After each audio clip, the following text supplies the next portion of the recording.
Hey guys, this is the channel spelled SLO4N. He has a lot of great videos on his channel. If I had to say pick anybody to watch, it would be him. This video is called "This Is Why Eugenia Cooney Won't Get Help. She Blames Jacqueline Glenn," and that's really sad. But I seen a tweet. I've seen several tweets by Eugenia, and it's really sad to see how she's treating Jacqueline when Jacqueline was the only person who stood up to help her. Jacqueline was the only person and one or two other people in that little circle who was going to actually step up and save Eugenia if they could, or at least try to. But Jacqueline staged an intervention, and it did get Eugenia sent to where the direction she needed to go. But unfortunately, it didn't stay that way, and Eugenia kind of has went downhill, before, during, and after. But it makes me so sad because when Jacqueline did this intervention, she did it with the best intentions, and it was tough love. And it's not something that's easy to do for someone that you love. But sometimes you have to do tough love, and you have to stop enabling a person who is self-destructing themselves. Self-destruction is not good. Obviously, it's not good. And it's not good to be enabled or be the enabler. And I've been both, so I know all about it. But just like Jacqueline, I had a whole family turn against me when I did an intervention on a friend who was addicted to heroin. And whenever I took her to the place to get her help, she was actually willing to go.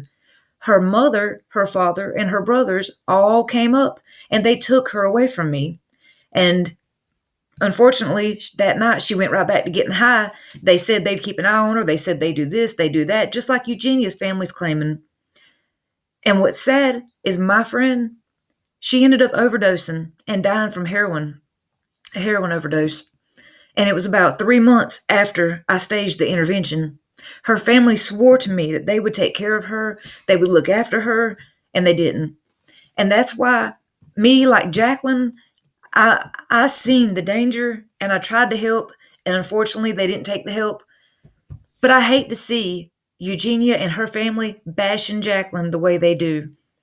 It's upsetting. It makes me mad. It makes a lot of people mad because we all know that Jacqueline loves Eugenia.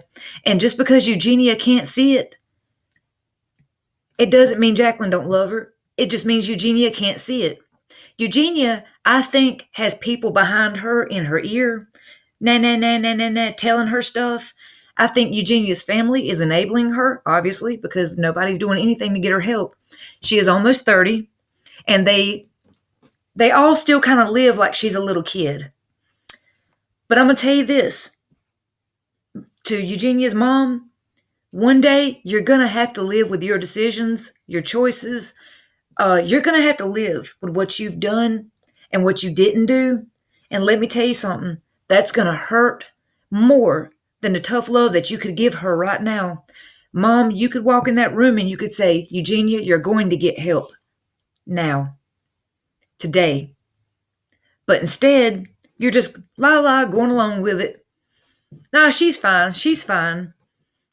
She's calling herself the Skeleton Queen and laughing at her fans because they're concerned.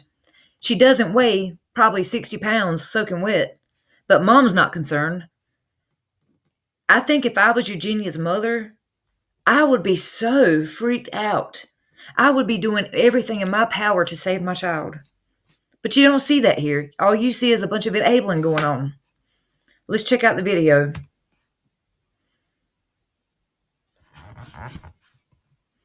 Hopefully. Whoa, what's going on?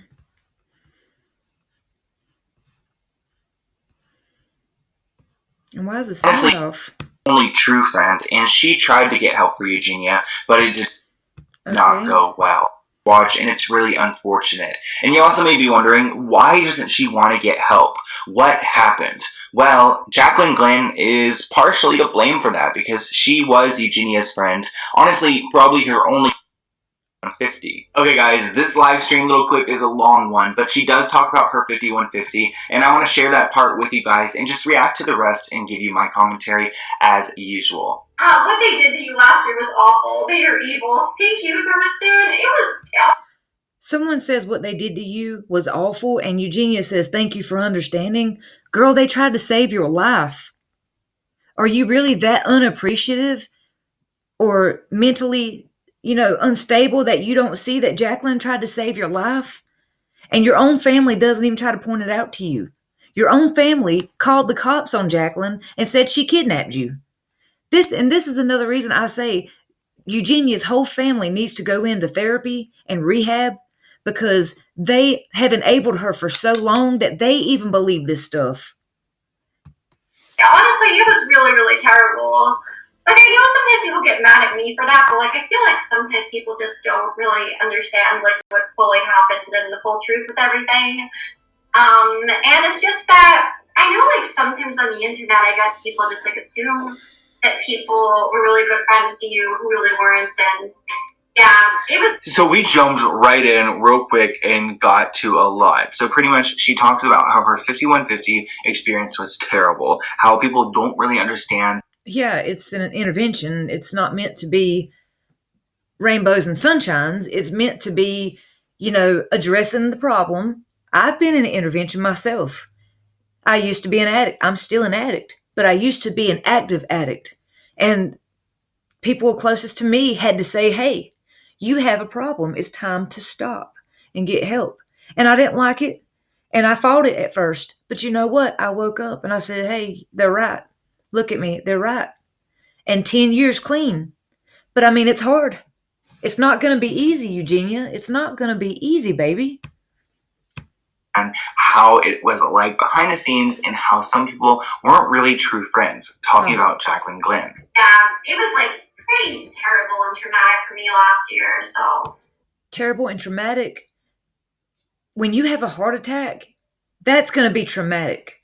When you fall over dehydrated and have kidney failure like my best friend did, that's traumatic. When you're laying up in a coma because your body's shutting down, that's traumatic.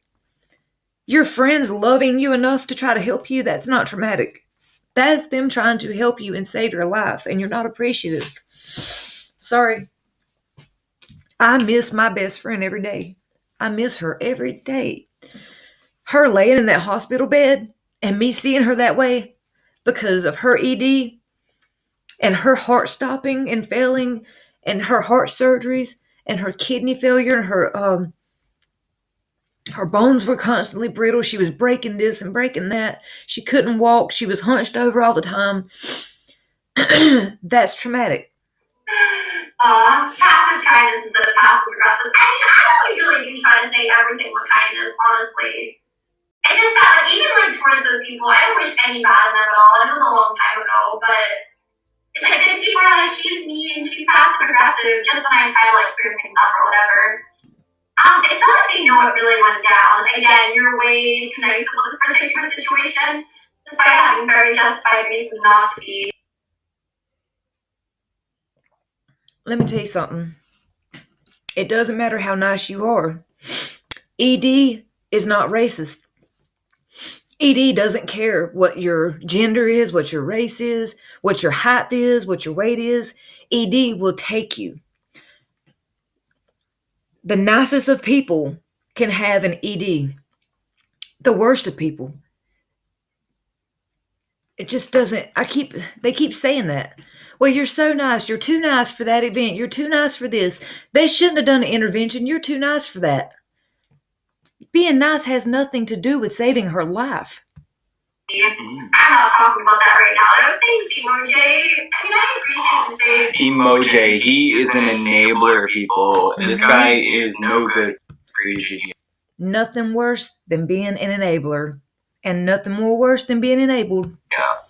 Because, yeah, like, I know, like, there's a lot of people online that get really mad at me just kind of, like, when I kind of clear things up or when I kind of, I guess, like, state my side of things a little bit and they are, like, worried.